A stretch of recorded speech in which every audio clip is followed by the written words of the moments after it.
క్వాడ్రా గెస్సిమ్ లేక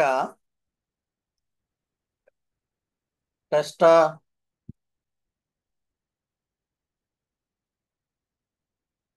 టెస్సారా పోస్టి 3 సంవత్సరాల కిందట ఈ టాపిక్ చెప్పి ఉన్నాను. ఇవి రెండు సంబంధమైనటువంటి టాపిక్స్.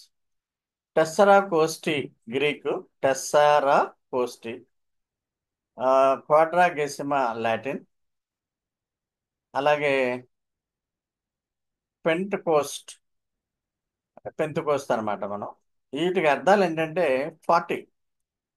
అసలు ఈ లెంట్ దినాలలో 40 డేస్ అనేటువంటి విషయము ఎందుకు వచ్చింది అన్నది ఈరోజు మనం డిస్కస్ చేస్తున్నాం. ఈ 40 అనేటువంటి ఈ యొక్క 40 దినాలు అనేటువంటి విషయాన్ని మనము చూసినప్పుడు ఆ, ఎందుకు 40 దినాలు ఉపవాస కాలాలు లేకుంటే శ్రమకాల దినాలుగా చాలా కాలం నుంచి క్రైస్తవులు ఆచరిస్తున్నారు అన్నటువంటి విషయాలను జ్ఞానం చేసేటప్పుడు 4th సెంచరీలో అంటే క్రీస్తు 400 సెంచరీలోంచి ఈ లెంట్ అనేటువంటి వ్యవస్థ ఏర్పడింది. లెంట్ సీజన్ అనేది క్రైస్తవ క్యాలెండర్లో భస్మ బుధవారం నాడు ఇది ప్రారంభమవుతుంది. అంటే నెక్స్ట్ వెన్స్డే నాడు ఇది ప్రారంభమవుతుంది. లెంట్ కాలము ఆదివారాలు లేకుండా ఇంచుమించు ఆ 40 రోజులు ఉంటుంది. ఖచ్చితంగా 40 రోజులు ఉంటుంది. ఈస్టర్ ముందు భస్మ బుధవారం నుండి శనివారం వరకు కూడా మొత్తం 46 దినాలు ఉంటాయి. అంటే లెంట్ కాలంలో యాక్చువల్గా భస్మ బుధవారం నుండి ఈ రిజరెక్షన్ డే వరకు 46 దినాలు ఉంటాయి. 46 దినాల్లో 6 వారాలని మినహాయిస్తారు. ఇంకా 40 దినాలే. ఆ తర్వాత వచ్చేటువంటి 7వ ఆదివారం పునరుత్థాన పండుగ. సో ఇది గత వారం మీకు చెప్పి ఉన్నాను. లెంట్ని తప్పనిసరిగా ఆచరించాలా లేదా అన్న విషయం. యాక్చువల్గా భస్మ బుధవారము నెక్స్ట్ వెన్స్డే 8 మార్చిన మొదలవుతుంది. 8 మార్చి 2025 మొదలవుతుంది. భస్మ బుధవారం నుంచి శ్రమకాల దినాలు కాదు. భస్మ బుధవారము నాడు మొదలుపెట్టినటువంటి ఆ యొక్క లెంట్ అనబడే దినాల్లో యేసు పరిచర్య ప్రారంభమైంది అని చెప్పాను మీకు. భస్మ బుధవారం నుంచి శ్రమకాల ధ్యానాలు అంటారు కానీ భస్మ బుధవారం నుంచి యేసు పరిచర్య 3.5 సంవత్సరాలు జరిగింది. తదుపరి ఆ, ఈ యొక్క హోలీ వీక్లో ఆయన శ్రమ నొంది ఉన్నారు. అంటే హోలీ వీక్లో కూడా మట్ల ఆదివారం నుంచి సోమవారం, మంగళవారం, నిశ్శబ్ద బుధవారం, ఆ, నియమ గురువారాల్లో శ్రమకాల ధ్యానాలు ఆ, అని మనం చెప్తాం. గురువారంతో శ్రమ అయిపోతుంది. శుక్రవారంతో శ్రమకాలం అయిపోతుంది. శ్రమలు పడ్డటువంటి అంటే 6 రోజులు మాత్రమే యేసు ప్రభువు మన కొరకు శ్రమలు పడ్డారు. ఇది దీంట్లో ఉన్నటువంటి తాత్పర్యాన్ని మర్మాన్ని మీకు ఆల్రెడీ చెప్పాను. శనివారం ఆయన కిందనున్న పరదేశిని ఆత్మరూపుడిగా వెళ్ళి పొజిషన్ మార్చాడు, పైకి తీసిపోయాడు పరదేశ్ అనేటువంటి ఆ యొక్క వాక్యాల్ని శనివారం నాడు దాన్ని ధ్యానం చేస్తాం జనరల్గా. ఇంకా ఆదివారం నాడు పునరుత్థాన పండుగ, రిజరెక్షన్ డే. ఈస్టర్ అనుదానాను, ఈస్టర్ అంటే అది ఒక అన్యుల ఆ, దేవతా పేరు ఏస్తర్ గురించి వచ్చింది. ఉదయించే సూర్యుడు, అందువలన పునరుత్థాన పండుగ అనడమే ఆశీర్వాదకరమని మీకు చాలాసార్లు చెప్పాను. అంటే క్రిస్టియన్ క్యాలెండర్ అనేది చర్చ్ ఆఫ్ గాడ్ వాళ్ళు ఏమీ వేయరు. ఆ, కొంతమంది పెద్ద పెద్ద చర్చిల నాయకులు వాళ్ళంతా కలిసి సంవత్సరం పొడుగునా క్రిస్టియన్ క్యాలెండర్ని, ఈ విధమైనటువంటి క్రిస్టియన్ క్యాలెండర్ని ఆ, వాళ్ళు తయారు చేస్తారు. అది జనరల్గా అన్ని క్రైస్తవ సంఘాలు, రోమన్ క్యాథలిక్లు ముఖ్యంగా, ప్రొటెస్టెంట్లో చాలా సంఘాలు పాటిస్తూ ఉంటాయి. మా చర్చ్ ఆఫ్ గాడ్లో పాట ఈ లెంట్ని పాటించమని చెప్పం, పాటించవద్దని చెప్పం. అయితే యేసు ప్రభు యొక్క శిలువ మరణ ధ్యానాల్ని ఎప్పుడు కూడా ధ్యానం చేసుకోవడం అది ఆస్వాదకరం. మనం సంవత్సరం పొడుగునా చేస్తాం. అయినా ఇప్పుడు ప్రత్యేకంగా మీరు ఏదైనా చేసుకుంటే మాకు అభ్యంతరం లేదు అన్న విధంగా మన చర్చ్ ఆఫ్ గాడ్ సంస్థలు ఉంటాయి. అంటే ఒక పాలసీ అంటూ ఏమీ లేదు చర్చ్ ఆఫ్ గాడ్కి. ఏదైనా యాడ్వెంట్ కాలము ఆ 4 వారాలు, ఇక్కడి నుంచి మించి 6 వారాలు ఉంటుంది. శ్రమకాల దినాలు అందరితో పాటు మనం చేసుకుంటా ఉంటాం. మనం ఇష్టమైన రీతిలో మనం చేసుకుంటాం. 40 దినాలు ఉపవాసం ఉండేటువంటి వాళ్ళు ఉండవచ్చును. లేకుంటే లెంట్లో ఉండే ఉపవాసం ఉండాలి అనుకునే వాళ్ళు ఉండవచ్చును. ఆ విధంగా మనకే ఆ యొక్క నిర్ణయము డెసిషన్ ఉంటుంది చర్చెస్ ఆఫ్ గాడ్లో. ఎవరిని బలవంతం చేసేటువంటి విధానం ఉండదు. ఈ క్రిస్టియన్ క్యాలెండర్లో చర్చ్ లిటర్జికల్ క్యాలెండర్ అంటారు. ఈ చర్చ్ క్యాలెండర్లో చూడండి, మనము ఈ యొక్క క్రిస్మస్ టైంలో ఇదంతా కూడా ఫస్ట్ అడ్వెంట్ కాలం. తర్వాత ఎపిఫానీ అని జరుపుతారు. ఎపిఫానీ అంటే అన్యులకు క్రీస్తు దర్శనము బాలుడుగా, అన్యులంటే గొర్రెలు, జ్ఞానులు ఈ ఈ చెప్తారు ఇక్కడ. తర్వాత ట్రాన్స్ఫిగరేషన్, ప్రభువు రూపాంతరం చెందడం. ఇంకక్కడి నుంచి రూపాంతరం చెందిన తర్వాత యాష్ వెన్స్డే అని మొదలు పెడతారు. యాష్ వెన్స్డే తర్వాత ప్రభు చర్య ప్రారంభమవుతుంది. ఆ, అయితే దాన్ని యాష్ వెన్స్డే నుంచి జరిగేటువంటి ప్రభు పరిచర్యను ఆ 40 దినాలు శ్రమకాల దినాలు అంటారు. అలాగా వారు అన్నా అనకపోయినా అవి శ్రమకాల దినాలు కాదు. శ్రమకాల దినాలు పామ్ సండే నుంచి మొదలయ్యి అవి పునరుద్ధాన పండుగ వరకు జరుపుకుంటారు. అంటే గుడ్ ఫ్రైడే వరకు 6 రోజులే శ్రమకాలపు దినాల కింద మనం లెక్కించవచ్చు. ఈస్టర్ తర్వాత యాక్సెషన్ అంటే ఆరోహణం అయిపోవడం, తర్వాత ఇంకా హోలీ ట్రింటీ, ఇలా క్యాలెండరు సీజన్ ఆఫ్టర్ పెంతుకోస్. పెంతుకోస్త్ అంటే పరిశుద్ధాత్మ కుమ్మరింపబడిన తర్వాత సీజన్ అని ఇలాగా ఒక క్రిస్టియన్ క్యాలెండర్ని ఇస్తారు. దాన్ని బట్టి కొన్ని చర్చలు వెళ్తాయి. మనకైతే ఇలాంటి క్యాలెండర్ ఏమి ఉండదు. మనం ఎప్పుడు ఏది కావాలనుకుంటే అది మాట్లాడుకోవచ్చు. సో ఈ డయాగ్రామ్ నేను వేసానని చెప్పాను కదా. భస్మ బుధవారము తో మొదలవుతుంది లెంట్ సీజన్. అయితే 40 రోజులు కూడా 46 రోజులు వస్తాయి. ఆమ్, ఆ పునరుద్ధాన పండుగకు ముందు 6 వారాలు ఆదివారాలు తీసేస్తారు. 40 దినాలు.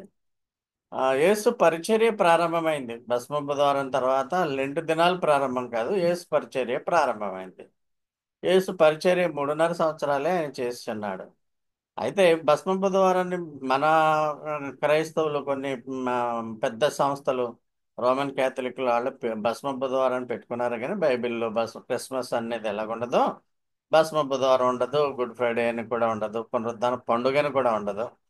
మనం మానవులుగా మనము మా క్రైస్తవ్యాన్ని ఆ, హెచ్చించడానికి లేక సువార్త పరిచర్య పెంచడానికి మనం పెట్టుకున్నటువంటి పండుగలు. ఒకసారి ఈ యొక్క లెంట్ సీజన్ మనం చూస్తే మార్చి 8 నాడు యాష్ వెన్స్డే వచ్చింది. ఇంకా దాని తర్వాత 3.5 సంవత్సరాలు ప్రభు యొక్క పరిచర్య అన్నాం. మనమేమో ఒకవేళ ఉపవాసాలు అవి ఏమన్నా చేస్తే చేయవచ్చును. ఎందుకు ఉపవాసాలు చేస్తారు అంటే ఆ ప్రభువు 40 దినాలు అడవిలో పగలు రాత్రి ఆయన ఉపవాసం ఉన్నాడు, శ్రమనుందాడు. దాని తర్వాత సాతాను చేత శోధింపడ్డాడు. ప్రభు యొక్క శ్రమ, ఆ శ్రమ అంటే అక్కడ ఆయన ఉపవాసాలను గుర్తుంచుకోవడం కోసం ఈ 40 దినాలు శ్రమకాలాన్ని కలిపి లెంట్ సీజన్గా ఆచరించడం అనేది ఒక ఆచార పద్ధతిగా వస్తుంది. 13 ఏప్రిల్ పామ్ సండే వచ్చింది. ఇంకా అక్కడి నుంచి హోలీ వీక్ మొదలవుతుంది గుడ్ ఫ్రైడే వరకు. 18 ఏప్రిల్ గుడ్ ఫ్రైడే వచ్చింది. 20 ఏప్రిల్ రెజరక్షన్ డే వచ్చింది. So Lent period, Lent and days అంటే ఏంటి, లెంట్ అండ్ సాక్రిఫైస్ అంటే ఏంటి, లెంట్ అంటే అసలు అర్థం ఏంటంటే మనల్ని మనం పరిశీలించుకోవడం, దేవునికి దగ్గరగా జీవించడానికి ప్రయత్నం చేయడం. వ్యక్తిగతంగా జీవితంలో మనకు చాలా లోపాలు పాపాలు ఉంటాయి. మనల్ని మనం పరీక్షించుకుని ప్రభు దగ్గర ప్రాధేయపడడానికి ఈ లెంట్ సీజన్ అనే దాన్ని ప్రవేశపెట్టారు. సో లెంట్ అనేటువంటి పదం యొక్క ఉత్పత్తి ఎలాగొచ్చిందంటే ఇంగ్లీష్లో, పాత ఇంగ్లీష్లో లెంగ్టన్ అనేటువంటి మాట ఉంది. దాని నుంచి లెంట్ అని వచ్చింది. యాక్చువల్గా లెంట్ అంటే వసంతకాలం. డచ్ భాషలో కాగ్నెంట్ లెంటే అనే మాట ఇప్పటికే ఉంది. ఓల్డ్ ఇంగ్లీష్లో లెంటెన్ అనే పదానికి చీల్చు, పగలగొట్టు, చిగురించుట, ఆరంభం, వసంతకాలం అని అర్థాలు ఉన్నాయి. అంటే లెంటెన్ చీల్చు అంటే మనల్ని మనం ఆ, ఉపవాసం ద్వారా శరీరాన్ని అదుపులో ఉంచుకోవడము, పాపపు ఆలోచనలు తగ్గించుకోవడము, రాకుండా చేయడము, మనల్ని మనము పరీక్షించుకోవడం అనే దానికి ఈ లెంట్ అని ఈ తెలుగు ఇంగ్లీష్లో అర్థాలు ఉన్నాయి. ప్రపంచవ్యాప్తంగా చాలా మంది క్రిస్టియన్స్ ఈ లెంట్ సమయంలో భస్మబుధవారం నుంచి 40 రోజులు కూడా ఫాస్టింగ్ ప్రేయర్స్, ఫాస్టింగ్ ఉంటారు, ప్రేయర్స్. ఫాస్టింగ్ ఒక్కటే ఉంటే ఉపయోగం లేదు, ప్రేయర్స్ కూడా చేస్తూ ఉంటారు. పునరుద్ధాన పండుగ వరకు కూడా చేస్తూ ఉంటారు. ఇది యాక్చువల్గా క్యాథలిక్ల ఆచారం అయినప్పటికీ ఆర్థోడాక్స్ అంటే చాలా సనాతన ఆచారం ఇది. పూర్వపు ఆచారం ఇది అయినప్పటికీ ప్రపంచంలో చాలామంది ఈ లెంటన్ డేస్ని ఉపవాస దినాలుగా ఆచరిస్తూ ఉంటారు. అన్ని డినామినేషన్స్ కూడా, చాలా వరకు అన్ని డినామినేషన్స్ కూడా ఇవి ఆచరిస్తూ ఉంటాయి. క్రిస్మస్లో అడ్వెంట్ ఎలాగా ఆచరిస్తారో ఇక్కడ ఉపవాసం చేస్తారు. మన మన మనస్సు, మన యొక్క శరీరము, మన యొక్క హృదయము, వీటన్నిటిని కూడా రెజరక్షన్ డేకి సిద్ధపాటు వరకు ఆ, ఈ ఉపవాసాలు అనేది జనరల్గా చేస్తూ ఉంటారనమాట. యేసుప్రభు ఆ 40 దినాలు ఆ యొక్క ఆ, అడవిలో, అరణ్యములో 40 దినాలు పగలు రాత్రి ఉపవాసం ఉన్నాడని గాస్పల్స్ మాథ్యూ, మార్క్, లూకా వాళ్ళు చెప్పారు. ఈ 40 దినాలు అయిన తర్వాత ఆయన పబ్లిక్గా పరిచర్యకి మొదలుపెట్టాడు ఆయన. అక్కడే మా పరిచర్య మొదలుపెట్టే ముందుగా, ఉపవాసం తర్వాత పరిచర్య మొదలుపెట్టే ముందుగా సాతాను చేత శోధింపబడ్డాడు. దీని గురించి లలి మాట్లాడుతుంది. సో ఈ యొక్క లెంట్ యొక్క ఉద్దేశం ఏంటంటే ప్రార్థన, శరీరాన్ని నలుగొట్టుకోవడం, పాపాలకు పశ్చాత్తాపడడం, దాన ధర్మాలు చేయడము, ఒక మంచి జీవనము. అంటే ఇప్పుడు చూడండి, మనము కొంతమంది హైందవులు ఆచరించే ఉపవాసాలు లాగా యాత్రలు చేసుకుని వెళ్ళి అది అయిపోగానే మళ్ళీ పాప జీవితంలోకి వెళ్ళిపోయేటట్టుగా క్రైస్తవ జీవితం ఉండకూడదు. స్వీయ తిరస్కరణ, సెల్ఫ్ డినయల్, విశ్వాసిని పునరుద్ధాన దినం వరకు కూడా సిద్ధపరచడానికి ఈ విధంగా చేస్తారు. 40 రోజులు అనే మాట, లెంట్లో 40 రోజులు అనేటువంటి మాట ఎందుకు వచ్చిందంటే, బైబిల్లో 40కి ప్రాముఖ్యత చాలా ఉంది. మొదటగా యేసు ప్రభువు దేవుని పరిచర్య మొదలు పెట్టడానికి ముందు 40 దినాలు డే అండ్ నైట్ ఉన్నాడు ఉపవాసం. ఇంకా 45 దినాలు ప్రాముఖ్యతను తెలిపేటువంటి సంఘటనలు ఏంటంటే, నోవా జలప్రళయము 40 దినాలు, మోషే సన్నిధిలో గడిపింది 40 దినాలు, మోషే సినాయి కొండ మీద 40 రోజులు గడిపి 10 ఆజ్ఞలు పొందాడు. ఏలియా 40 రోజులు ఉపవాసం ఉండి శక్తిని పొందుకున్నాడు. ఇశ్రాయేలీలు అరణ్యయాత్ర 40 సంవత్సరాలు చేశారు. కనానులో వేగుల వారు పర్యవేక్షణ 40 రోజులు చేశారు. నీనివే వారికి యోనా హెచ్చరిక 40 దినాలు చేశాడు. గొల్లియాతును ఇశ్రాయేలీలు ఎదుర్కోవడానికి 40 దినాలు పట్టాయి. దీనికి రిఫరెన్సెస్ అన్నీ కూడా మనము ఇవ్వవచ్చు. నిర్గమాకాండం 34-38లో ఇక్కడ మోజెస్ గురించి రాయబడింది. 40 రేయింబవళ్ళు యెహోవాతో కూడా అక్కడ ఉన్నాడు. అతను భోజనం చేయలేదు, నీళ్లు తాగలేదు, పదాజ్ఞలు పలకల మీద తీసుకునేటప్పుడు. యేసు ప్రభువు 40 దినాలు అరణ్యంలో వాసం చేశాడు, తర్వాత శోధింపబడ్డాడు అనే మాటకి రెఫరెన్స్ మాథ్యూ 4:1-3. రెండవ వచనంలో ఏముందంటే 40 దినములు 40 రాత్రులు అంటే డే అండ్ నైట్ ఉపవాసం ఉన్న పిమ్మట ఆయన ఆకలి గొనగా, అంటే అక్కడి నుంచి సాతాను మొదలుపెట్టింది అన్నమాట శోధన. ఈ విధముగా 40 అనే దాన్ని మనము ఆ, ఎందుకు వచ్చింది 40 డేస్ అనేది, బహుశా వాళ్ళు ఇవన్నీ కూడా డీటెయిల్గా స్టడీ చేసి 40 డేస్ లెంటన్ డేస్ అని అందరూ కూడా మీరు ప్రార్థనలు ఉపవాసాలు చేసుకోమని, ఆ 400 సంవత్సరం మనం 2015లో ఉన్నాం, అదే సనాతన ధర్మం అప్పటి నుంచి కూడా అప్పుడు ఆచారంలో ఉన్నది. తర్వాత యాక్చువల్గా 40 డేస్లో ప్రేయర్స్ ఎందుకు చేయాలి అంటే, యేసుప్రభు శిలువ మరణము పొంది ఉన్నాడు, 40 డేస్ శ్రమలు ఉన్నాయి అన్న విధానంలో కాకుండా, ఇప్పుడు చదివినటువంటి మత్తయి సువార్త 4:11 యేసు ప్రభు అరణ్యంలో 40 డే అండ్ నైట్స్, 40 పగలు రాత్రుళ్ళు ఆయన భోజనం తీసుకోలేదు. ఎన్నో శ్రమలు, అంటే అరణ్యంలో ఒంటరిగా ఉండడం ఎంత భయంగా ఉంటుంది. ఆయన ఆహారం లేకుండా, నీళ్లు తాగలకుండా తాగకుండా ఎంతో శ్రమ పడ్డాడు అన్నదాన్ని స్మరించుకోవడానికి ఉపవాసాన్ని ఆ, పెద్ద క్రైస్తవ పెద్దలు అనాదిగా నిర్ణయించారు. అంటే ఉపవాసం ఎందుకు చేయాలి అంటే ఇక్కడ ఎక్స్ప్లెనేషన్ ఏమిస్తామంటే యేసు ప్రభు యొక్క 40 దినాలు ఉపవాసాన్ని ప్రార్థనను స్మరించుకోవడం అనమాట. మనము జ్ఞాపకం చేసుకుంటూ నన్ను జ్ఞాపకం చేసుకుంటూ రొట్టె విరుగుడు అనే విధంగా యేసు ప్రభువు 40 పగళ్ళు 40 రాత్రులు ఉపవాసం ఉన్నాడు కాబట్టి, ఆకలితో ఉన్నాడు కాబట్టి అక్కడ దాన్ని స్మరించుకోవడానికి 45 రోజులు మనం కూడా ఉపవాసం ఉండాలి అని పురాతన కాలంలోనే క్రైస్తవులు ఆ, అనాదిగా ఆచారరీత్యా ఆచరించడం జరుగుతుంది. ఇంకా 40 అనేది ఎందుకు వచ్చిందో చూద్దాం. ఫస్ట్ ఫ్రూట్స్ అంటే ఇప్పుడు ఇశ్రాయేలీయుల యొక్క 7 పండుగలు మీకు తెలుసు కదా. ఆ ప్రథమ ఫలాల పండుగ. ఆ ప్రథమ ఫలాల పండుగ నుంచి ఆ, మ- ప్రథమ ఫలాల పండుగ నుంచి పెంతుకోస్తు దినం వరకు కూడా ఆ 50 దినాలు. అయితే ప్రథమ ఫలాల పండుగ నుంచి ఆయన ఆరోహణ అయిపోయాడు. అంటే ప్రథమ ఫలం అంటే యేసు ప్రభు పునరుద్ధానుడైనటువంటి వాడు యేసు ప్రభు ఒక్కడే. ఇంకెవరు కూడా ఇప్పటివరకు పునరుద్ధానం అవ్వలేదు. ఆయన శిలువ మ్రాను మీద మరణించి సమాధి చేయబడి 3వ దినం తిరిగి లేచాడు. 40 దినాలు శిష్యులతో మహిమ స్వరూపుడిగా ఆయన గడిపాడు.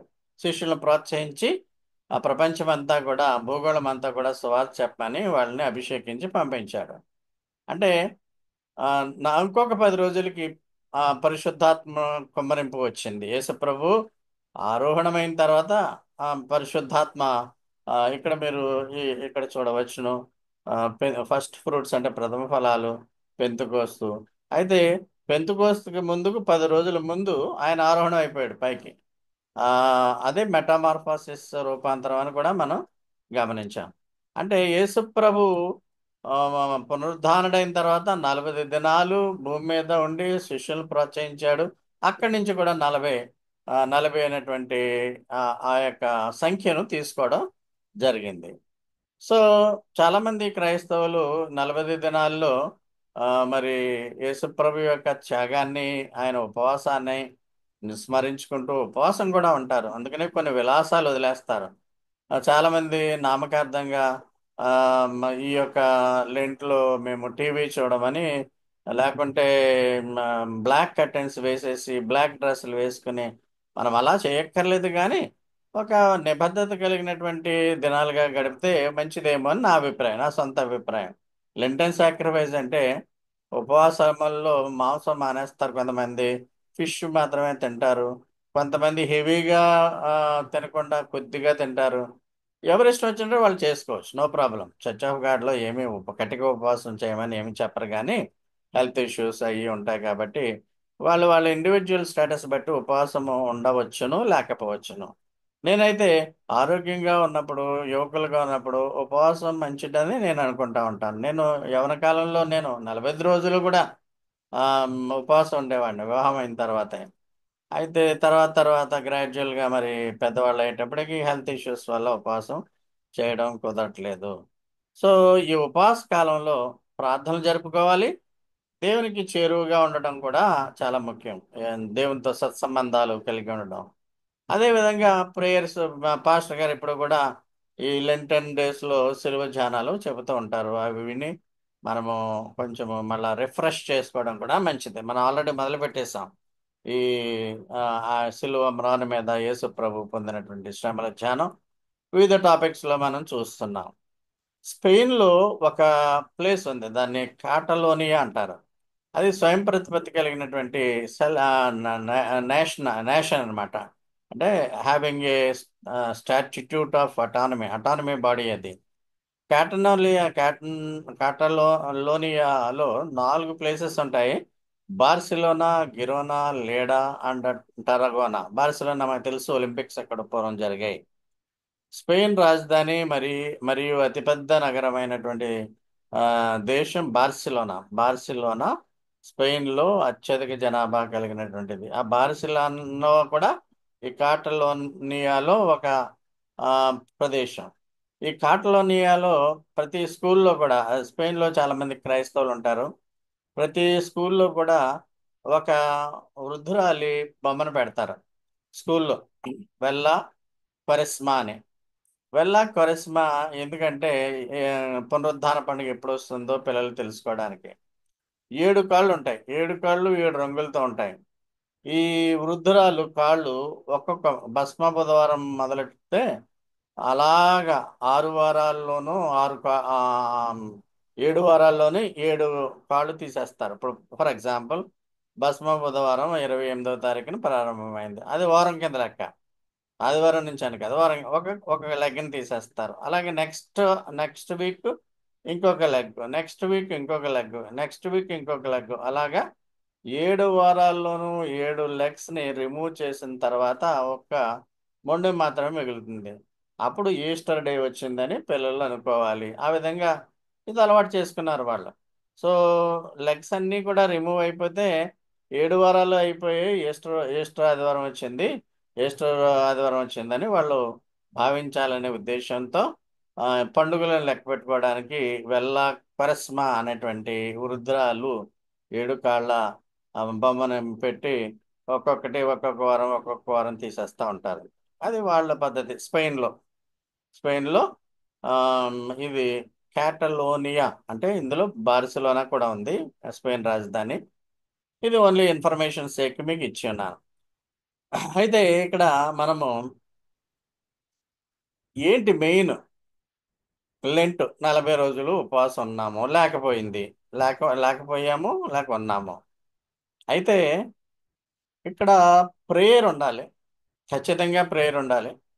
ఫాస్టింగ్ కూడా ఉండాలి. మీకు గుర్తుందో లేదో, సోదరుల ఐజక్ గారు, బిగినింగ్ ఉన్నటువంటి వీళ్ళంతా కూడా సుషాను, సోన్ రత్నం, వీళ్ళంతా కూడా బిగినింగ్లో చిన్న చిన్న పిల్లలుగా ఉండేవారు. అప్పుడు నెహ్రూ నగర్ వచ్చేస్తూ ఉండేవారు.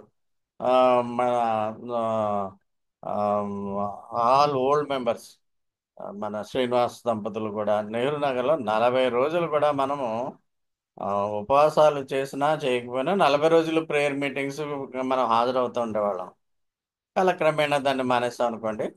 సో లెంట్లో ఏమేమి చేయాలంటే, ఈ సీజన్లో చేస్తారు అంటే మనం చేయాలి లేదన్నది వ్యక్తిగత అభిప్రాయం. ప్రార్థన మాత్రం చేయాలి. ఉపవాసం ఉండేవాళ్ళు ఉపవాసం ఉండాలి. దాన ధర్మాలు చేసేవాళ్ళు దాన ధర్మాలు చేయాలి. ఎక్కువగా క్యాథలిక్లు ఈ పని చేస్తూ ఉంటారు ఈ దినాల్లో. ఆ, బక్రీద్ అది అయినప్పుడు ఆ మసీదు చుట్టూ చాలా మంది పేదలు ఉంటారు. మీరు ఎప్పుడైనా మసీదుని చూడండి. ఆ రోజు దాన ధర్మాలు విస్తారంగా ఇస్తారు. అందుకు చాలా మంది వెళ్తారు అక్కడికి. పేదోళ్ళంతా, అడుక్కునే వాళ్ళంతా కూడా దాన ధర్మాలు చేస్తారు. అలాగే ఈ క్యాథలిక్లు కూడా 40 రోజులు దానం చేయాలి అనేటువంటి విధానంలో వారు ఉంటారు. ప్రేయరు మా మా భస్మపు ద్వారం లేక బూడిద ద్వారంతో ప్రారంభిస్తారు. దేవుని యొక్క దయ, ఆయన క్షమాపణ, ఆయన మన కొరకు శిలువ మ్రాణ మీద మరణించాడు, మన పాపములను క్షమిస్తున్నాడు అనే కృతజ్ఞతతో ఉపవాసాలుగా కొంతమంది ఆ, భక్తులు ఆ విధంగా విరిగి నలిగిన హృదయంతో దేవునికి దగ్గరగా ఉండడానికి ఇంకా ప్రయత్నం చేస్తూ ఉంటారు. ఈ దినాల్లోనే ఎక్కువగా తమ మీద ఎవడైనా విరోధం పెట్టుకుంటే ఆ విరోధులను కూడా క్షమించే విధముగా ఆ, ఈ దినాల్లో ఎక్కువ ప్రాక్టీస్ చేస్తూ ఉంటాడు. కొలసీలకు రాసిన పత్రిక 3వ అధ్యాయం 13వ వచనం, ఎవడైనాను తనకు హాని చేసినని ఒకడు అనుకొని నీ ఎడల ఒకరినొకడు సహించుచు ఒకరినొకడు క్షమించుడి, ప్రభు మిమ్మల్ని క్షమించలాగిన మీరును క్షమించుడు. ఈ విధంగా ఆ, క్షమాపణ కూడా కలిగి ఉండాలి. మరి ఆయన శిలుమరాన్ మీద మొదటి మాట నిన్న ఆయన అన్నది ఆ, మేము తండ్రి వీరేం చేస్తున్నారు వీరెరుగురు కనుక వీరిని క్షమించండి అన్న విధంగా క్రైస్తవులకి క్షమాగుణం ఉండాలి. Christians are special people. మనము రివెంజ్ చేసుకోకూడదు. ఒక దవడ మీద కొడితే ఇంకో దవడ మీద చూపించే విధంగా ఉండాలి. కానీ మానవ మాత్రలకి శరీరంతో ఉన్నప్పుడు రియాక్షన్ అంటూ సహజంగా వస్తుంది. మళ్ళీ క్షమాపణలు అడుగుతాం. కానీ మరి క్రైస్తవంలో పూర్తిగా పరిపూర్ణ సాధిస్తే ప్రభువు వలె మనం జీవించగలుగుతాం. క్షమాగుణం కలిగి ఉండాలి. మనం ఒకవేళ ఇతరుల అపరాధాలను మనం క్షమించలేకపోతే దేవుడు కూడా మన అపరాధాలు క్షమించడం. మత్తయి 6:15. లోక 6:36 నుంచి 38 వరకులో 38 వరకు మనం చూస్తే క్షమించండి అప్పుడు మీరు క్షమించబడతారని రాయబడింది. మత్తయి 18:21-22లో ఎన్నిసార్లు క్షమించాలి? వాడు మన పట్ల క్రోధంగా ఉన్నాడు, కోపంగా ఉన్నాడు అన్నదానికి శ్రీనివాస్ గారు marriage day, Mary Grace marriage day అప్పుడు ఈ మాట నేను చెప్పాను. ఈ వాక్యం చెప్పాను. ఎన్నిసార్లు భార్యాభర్తలు సత్సంబంధాలు కలిగి ఉండండి, క్షమాగుణం కలిగి ఉండాలి. భార్య తప్పు చేసినా, భర్త తప్పు చేసినా ఇరువురు క్షమాగుణాన్ని కలిగి ఉంటే మా యొక్క జీవితము చాలా హ్యాపీగా ఉంది వృద్ధులే అయినప్పటికీనని ఆ, ప్రముఖ మత బోధకుడు బిల్లీ గ్రాహం చెప్పి ఉన్నాడు ఒక సందర్భంలో. సో ఎన్నిసార్లు క్షమించాలి అంటే ఏడు ఏడు మార్లు మట్టుగా అని అడిగితే ఏడు మార్లు పేతురు అడుగుతాడు యేసు. ఏడు మార్లులే కాదు, ఈ 70 ఏళ్ళు అంటే 400 చిల్లరే అన్నిసార్లు అంటే లెక్కలేనన్ని సార్లు 400 పైబడి సార్లు నువ్వు క్షమించాలంటే లెక్కలేనన్ని సార్లు నువ్వు క్షమించవలసింది. అంటే క్షమాపణకు నంబర్స్ ఇవ్వలేము. అనంతంగా ఎన్నిసార్లైనా మనము ఖచ్చితంగా ప్రభు చెప్పిన బట్టి క్షమించాలి. నేను చచ్చిన క్షమించను అనే మాట క్రైస్తవుల నోట నుండి రాకూడదు. సో ఈ క్షమాగుణాన్ని కూడా పెంపువారు చేసుకునేలాగా దేవుని సహాయం అడుగుతారు ఈ యొక్క ప్రేయర్ సమయంలో. Next fasting. ఫాస్టింగ్ గురించి మీకు ఆల్రెడీ కొండ మీద ప్రసంగంలో చెప్పేశాను. ఇవాళ ప్లేస్ మార్చాను ఎందుకంటే అక్కడ కొంచెం డైనింగ్ హాల్లో వాటర్ ప్రాబ్లం ఏదో వచ్చింది. ఆ, ఇక్కడ నా బెడ్రూమ్ నుంచి మాట్లాడుతున్నాను. వెనక నేను టైం టేబుల్ వేసుకుంటా ఉంటాను. ఆ, యాడ్వెంట్ సమయము, పరిశుద్ధాత్మ చిహ్నాలు, అదేవిధంగా ఎప్పుడు ఏం చెప్పాలో అని నేను వేసుకుంటా ఉంటాను. అదేవిధంగా ఆ, కొండ మీద ప్రసంగాలు ఒక 22 అని వచ్చాయి. అన్ని డే వైజ్గా నేను ఒక్కనే చెప్పాను. అయితే ఆ, లెంట్ నుంచి మనము అడ్వెంట్ క్రిస్మస్ నుంచి అందరి చేత చెప్పిస్తున్నాను. ఇప్పుడు చక్కగా అలాగ మనము ఆ ఆ కొండ మీద ప్రసంగాల పుస్తకం కూడా వచ్చేసింది. ఆ ఆ ప్రసంగాలన్నీ కూడా మీకు చెప్పాను. అందులో ఉపవాసం గురించి గైడ్ లైన్స్ ఉంటాయి. 111వ పేజీ కొండ మీద ప్రసంగంలో అందులో ఉపవాసం గురించి కొన్ని పాయింట్స్ ఒక ఆదివారం చెప్తాను. ఉపవాసం చేసే వాళ్ళు ఎలా ఉండాలి ఏంటి అన్నది ఈరోజు ఒకటి రెండు పాయింట్స్ చెప్తాను. సో ఈ విధంగా పరిశుద్ధాత్మ చిహ్నాలు కొండ మీద ప్రసంగం కూడా ఆ, ఇవన్నీ కూడా టైం టేబుల్ వేసి మన బ్రదర్స్ చేత చెప్పించాలన్న ఆలోచన ఉంది. దేవుని చిత్తం అయితే అది జరుగును గాక. అంటే కొత్త ప్రసంగాలు నేను ప్రొడ్యూస్ చేయగలను చూడండి. క్రిస్మస్ అయిపోయిన తర్వాత అన్బిబిలికల్ వర్షిప్, అదేవిధంగా ఈ గొర్రె చర్మం కప్పుకున్న తోడేళ్ళు వంటి అబద్ధ బోధకులు, ఫాల్స్ ప్రాఫిట్స్, ఇలాగా అన్బిబిలికల్ క్రిస్టియన్ సాంగ్స్, ఇలా కొన్ని కొత్తవి మీకు చెప్పాను. ఇంకా అలాంటివి ఏమి ప్రస్తుతానికి ఇంకా ఆపేసి ఈ లెంట్ సీజన్లో మీ అందరి చేత ఈ 3 నెలల్లో కూడా వాక్యాలు చెప్పిద్దామనే ఐడియా. మెటీరియల్ ఉంది, చెప్పే సామర్థ్యం ఉంది. దేవుని ఎందుకు మహిమపరచకూడదనే ఐడియా వచ్చింది మీ ద్వారా. సో ఆ విధంగా మనం ముందుకు పోదాం. దేవుని చిత్తమైతే ఆ, పరిశుద్ధ చిహ్నాలు, కొండ మీద ప్రసంగాలు కూడా ఒక షెడ్యూల్ వేస్తాను వచ్చే క్రిస్మస్ లోపున. దేవుని చిత్తమైతే అది జరుగును గాక. ఫాస్టింగ్లో సాధారణంగా 40 రోజులు కూడా మటన్ తింటారు చాలా మంది విదేశాల్లో. కాయగూరలు ఆటలు తింటారు. కడుపు మార్చేసుకోరు ఎందుకంటే వాళ్ళకు కూడా ఏ జబ్బులు ఉంటాయి కదా. బ్రెయిన్ గారిని మనం అడిగాను, మన సంఘం వాళ్ళు ఏం చేస్తారంటే భోజనం తగ్గించేస్తారు. అంటే బ్రెడ్స్ 4-5 స్లైసులు తింటే 2 స్లైసులే తింటారు, మటన్ తినరు, చచ్చావు వాళ్ళు అన్నారు. వాళ్ళం ఏం పాటించక్కర్లేదు. మనకి ఎలాగా ఆ అవకాశం ఉంటే ఆ విధంగా ఉపవాసం ఉపవాసం అంటూ చేస్తే చాలా చాలా మంచిది. ఉపవాస ప్రార్థనలో అవి మన దేవుడు మనల్ని ఇంకా బలపరుస్తాడు. సో ఏ విధంగా చేయాలి? మటన్ మానేయాలా? చికెన్ ఎలాగే మానేశారు కదా. ఆ బర్డ్ ఫ్లూ వస్తుందని చచ్చిపోతున్నాయి బర్డ్స్ అని, మనకు కూడా రోగాలు వచ్చేస్తాయని అందరూ మానేశారు. ఇప్పుడు ఫ్రీగా కేజీ చికెన్ ఇస్తానన్నా ఎవడో తీసుకోవట్లేదంట.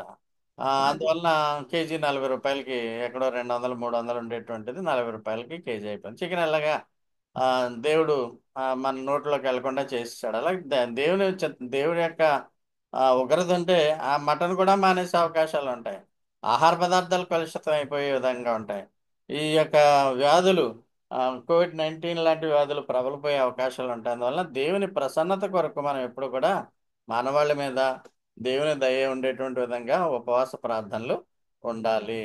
సో, ఈ యొక్క ఉపవాసం చేసేటువంటి విధానంలో ఆహ్, మీ మీరు మీరు ఏం చేస్తారో మీ ఇష్టం. ఈ 45 రోజులు రిజరక్షన్ డే వరకు కూడా మీరు ఖచ్చితంగా ఈ దేవునితో సమీపంగా ఉండడానికి ప్రయత్నం చేసే ఉపవాస ప్రార్థనలు చేయవచ్చును. ఖచ్చితంగా మీరు చేయాలని నేనేమనట్లేదు గానీ, వృద్ధులు, పెద్దోళ్ళు, అనారోగ్యవంతులు మానేయండి. యువకులు చేయండి. It's good. You you will be having a good good time, beautiful time during the Lent to live nearer to our God. బైబిల్‌లో కొంతమంది ఉపవాసాలు ఉంటున్నారు. ప్రభు మాత్రం ఉపవాసం ఉండమని ఏం చెప్పలేదు. ఆయన ఆదేశించలేదు. నిన్ను వలె నీ పొరుగువాని ప్రేమించు అనే విధంగా ఒక కమాండ్‌మెంట్ ఏమి ఇవ్వలేదు మనకి. కనుక ఎవరి ఇష్టము వాళ్ళది. బైబిల్‌లో ఉపవాసం ఉన్నవాళ్ళు కొంతమందే ఉన్నారు. యేసుప్రభు ఉపవాసం ఉన్నాడు. ఉపవాసం అంటే ఆహారం లేకుండా 45 రోజులు అరణ్యంలో ఉన్నాడు. రిఫరెన్స్ ఇచ్చాను. మత్తయి 4:2, నెహెమ్యా 1:4లో నెహెమ్యా కూడా ఉపవాసం ఉన్నాడు. ఎస్తేరు కూడా తన స్వకీయులను రక్షించుకోవడానికి ఎస్తేరు 4:15, 17లో ఎస్తేరు, మొర్దెకై ఎస్తేరు 4:16లో ఉపవాసం ఉన్నట్టు నీనెవె వారు యోనా 3, 5, 10 దావీదు 2 సమూయేలు 12:16లో ఆయన ఉపవాసం ఉన్నాడు. దానియేలు గ్రంథం 9:3లో ఆయన ఉపవాసం ఉన్నట్టుగా మనం చూస్తున్నాం. ఉపవాసం వల్ల అడ్వాంటేజ్‌లు ఏంటన్నది కూడా చూద్దాం తర్వాత. ఫాస్టింగ్ అనేది సాంస్క్రిట్ వర్డ్ నుంచి వచ్చింది. అంటే తనను తాను తగ్గించుకోవటం. వాస అంటే ఆహ్, ఒక డ్వెల్లింగ్ ప్లేస్ నివాస స్థలం. అంటే నువ్వు న ఈ యొక్క ఫాస్టింగ్ తెలుగులో ఉపవాసం అనే మాటకి ఇది సంస్కృతం నుంచి వచ్చింది. అంటే తగ్గించుకోవడం. వాసం అంటే నివాస స్థలం. అంటే నిన్ను నీవు తగ్గించుకొని తనను తాను తగ్గించుకున్నవాడు హెచ్చింపబడినందుగా నిన్ను నువ్వు తగ్గించుకొని నీవు జీవించాలి అని అర్థం అన్నమాట. అందువలన ఉపవాసములో ఉండేటువంటి ఇంకొక మర్మం ఏంటంటే అంటే ఉపేక్షించుకోవటం. నిన్ను నువ్వు ఒకసారి ఉపేక్షించుకో. అంటే పరీక్షించుకో. అంటే వాక్యము. అంటే సందేశంతో. అంటే ముందుకు కొనసాగటం. అంటే ఉపేక్షించుకొని అంటే నువ్వు ఒకసారి బేరీ చేసుకొని, అప్రైజ్ చేసుకొని, పరీక్షించుకొని, వాక్య సందేశంతో ముందుకు కొనసాగు. వాక్య సందేశం ఎలాగా మన సోదరులు చెప్తున్నారు, నేను చెప్తున్నాను కాబట్టి, ఈ మనసులో ముద్రించుకోవడం అనమాట. మూడవది చివరిదేంటంటే లెంట్ ప్రాక్టీస్‌లో మూడోది దాతృత్వం. అంటే దాన ధర్మాలు చేయడం. ఈ క్రిస్టియన్స్ దాన ధర్మాలు చేసే విధానంలో గుర్తుపెట్టుకోవాలి. పేదలకు అప్పిచ్చేవాడు దేవుడైన యెహోవాకు అప్పిచ్చును అనే మాటను కూడా గుర్తుపెట్టుకోవాలి. అదే విధంగా దానము అనే దాన్ని మనం ఎలా చెప్పొచ్చంటే, రక్షణ అనేది యెహోవా దానం. ఉచితంగా ఇచ్చాడు ఆయన నీకు.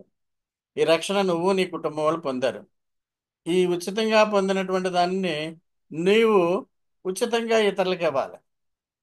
ఇప్పుడు మనం చాలా సార్లు చెప్పుకుంటా ఉంటాం కదా! మన క్రైస్తవ్యము పెద్ద పెద్ద ఈ కార్పొరేట్ పాస్టర్‌లు బిజినెస్ చేసేసారని. డబ్బుకి డబ్బు ఉంటేనే ప్రార్థన చేస్తారు. డబ్బుంటేనే బ్లెస్సింగ్స్ ఇస్తారు. మనీతో లింకప్ అయిపోయింది క్రిస్టియానిటీ నౌఎడేస్.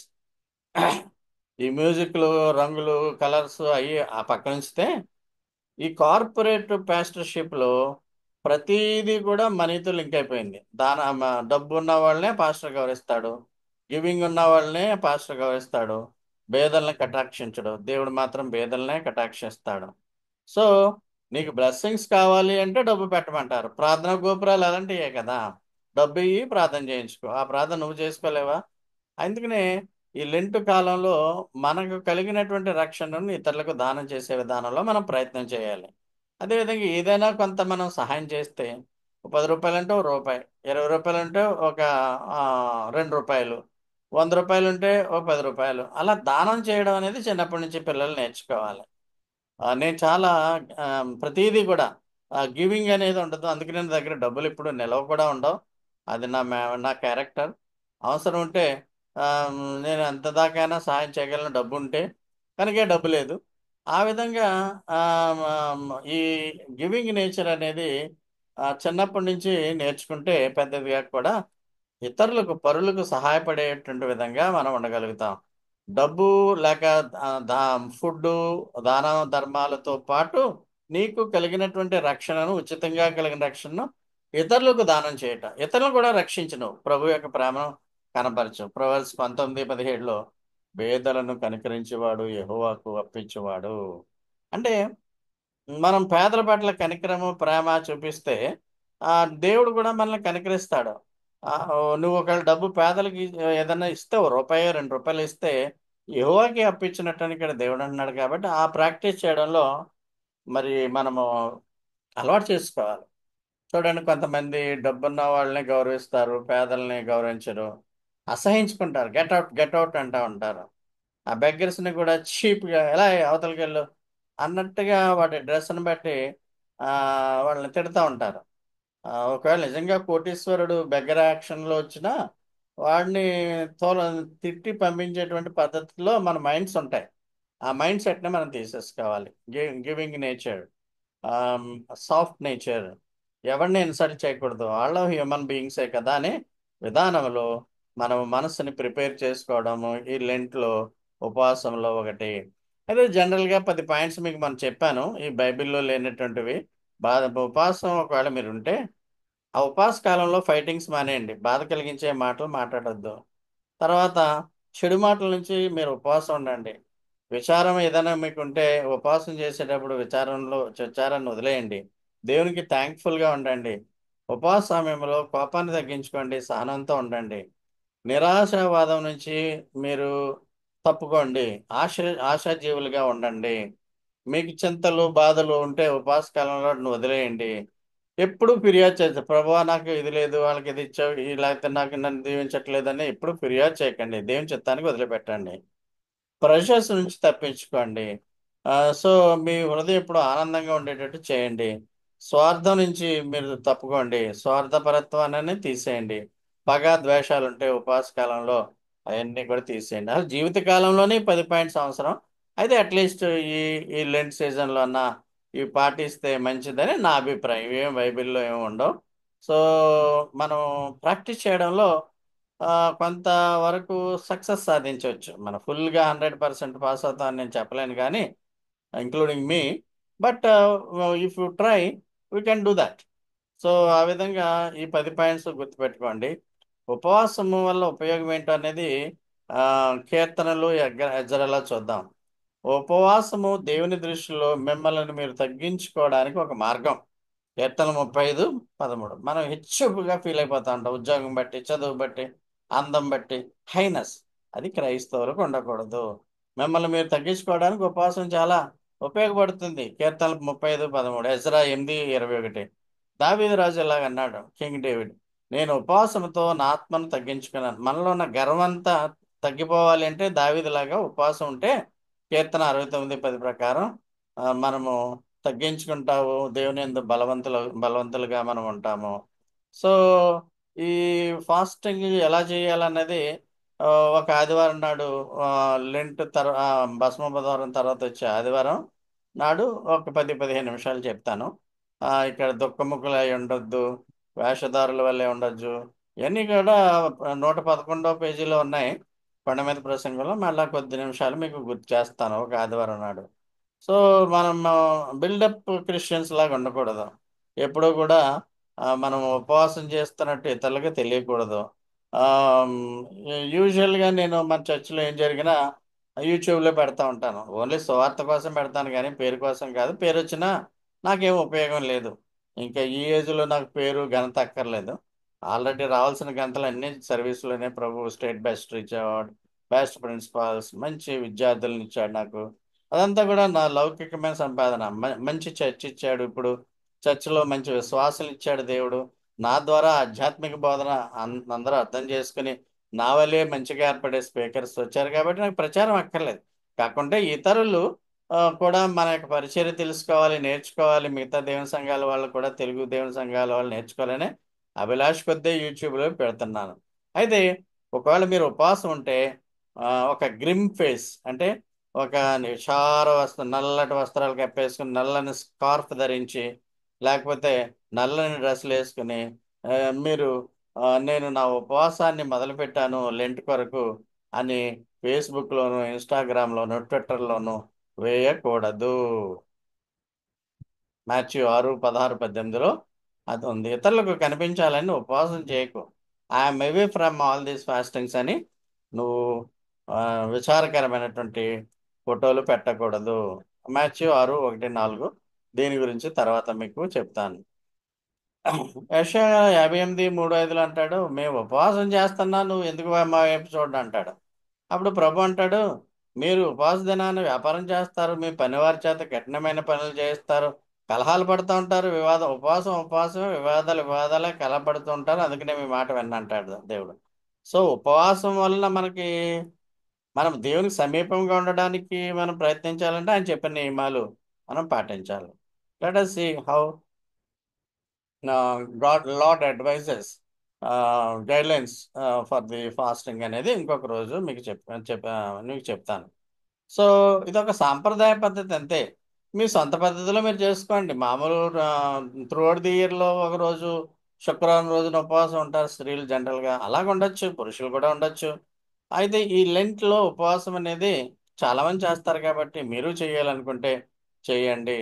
అయితే మనము యేసు ప్రభు ఆ యొక్క మరణాన్ని జయించి తిరిగి లేచినటువంటి యేసయ్య యొక్క పునరుద్ధానాన్ని మనము స్మరించుకునే వరకు కూడా ఈ ఉపవాసాలు చేసుకునేవారు ఈ యొక్క పద్ధతిలో దేవుని మహింపరచడానికి, దేవునితో సమీపంగా ఉండడానికి, మిమ్మల్ని మీరు తగ్గించుకోవడానికి ప్రయత్నము ఉపవాసము ద్వారా, ప్రార్థనల ద్వారా చేయవచ్చును. Wishing you a blessed Lent season. It starts March 28th.